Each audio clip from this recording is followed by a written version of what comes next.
Por que a Austrália tá pegando fogo daquele jeito, hein?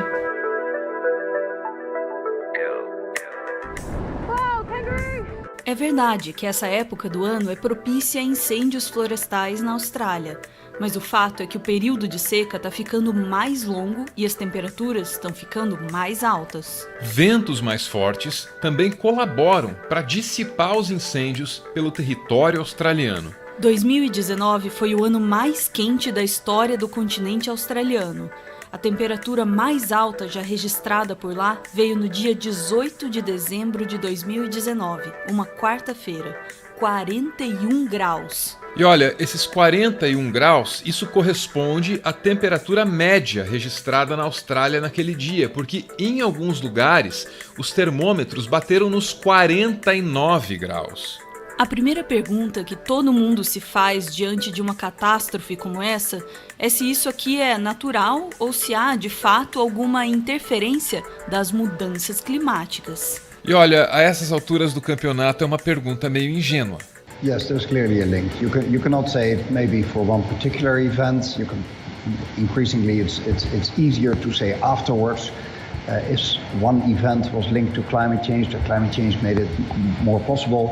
But the general trend that we see that worldwide, you see more bushfires, forest fires on so many different places. So that linkage is clear. It's exactly what scientists have been warning us for many, many decades. Okay, so they've been warning, and it is, you say, linked to climate change, but they're constantly described as unprecedented. Yes, and we will see more things that are unprecedented. We see now only 1 degree of warming.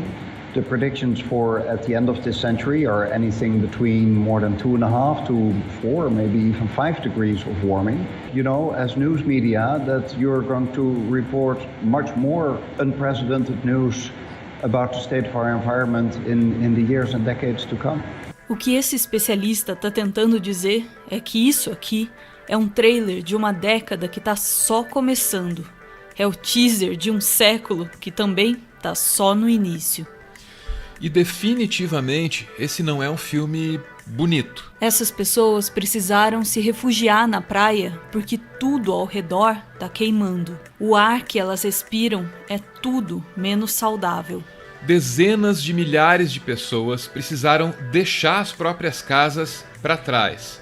Cidades inteiras estão sendo evacuadas e há congestionamentos nas estradas.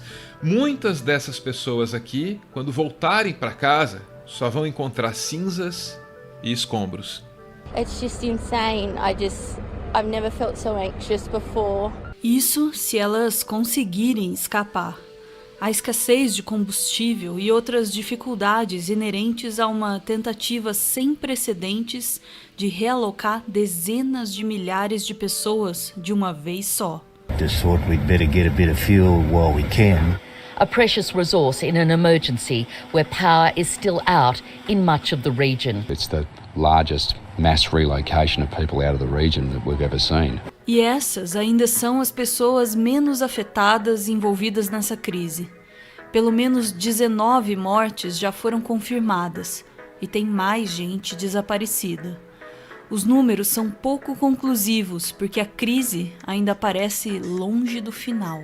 A previsão é de mais calor na Austrália nos próximos dias. O recorde de temperatura que foi registrado em dezembro, ele pode inclusive ser superado. The country is, more than a quarter of the country is on fire. A Austrália é um país incrível, organizado, alia desenvolvimento com preservação do meio ambiente. Mas a história da colonização revela um passado cruel, não muito distante. Antes de ser colonizada pelos britânicos no século XVIII, a Austrália era habitada por inúmeras tribos aborígenes. Calcula-se que por lá, neste período, havia cerca de 500 mil habitantes. Mas o processo de ocupação foi violento. Janice tem 64 anos. Quando tinha apenas 2, foi tirada dos pais e encaminhada para um internato. Era o que os australianos faziam com as crianças aborígenes. E eu perguntei para ela por que isso acontecia. E ela explicou que é porque os brancos queriam acabar com a cultura aborígene. Ela conta que cresceu sem ao menos conhecer direito os pais. It was devastating. A luta para preservar a própria cultura foi difícil. Os livros de história diziam que os aborígenes eram canibais. E ela dizia para ela mesma que ela não era aborígene, porque ela não comia gente.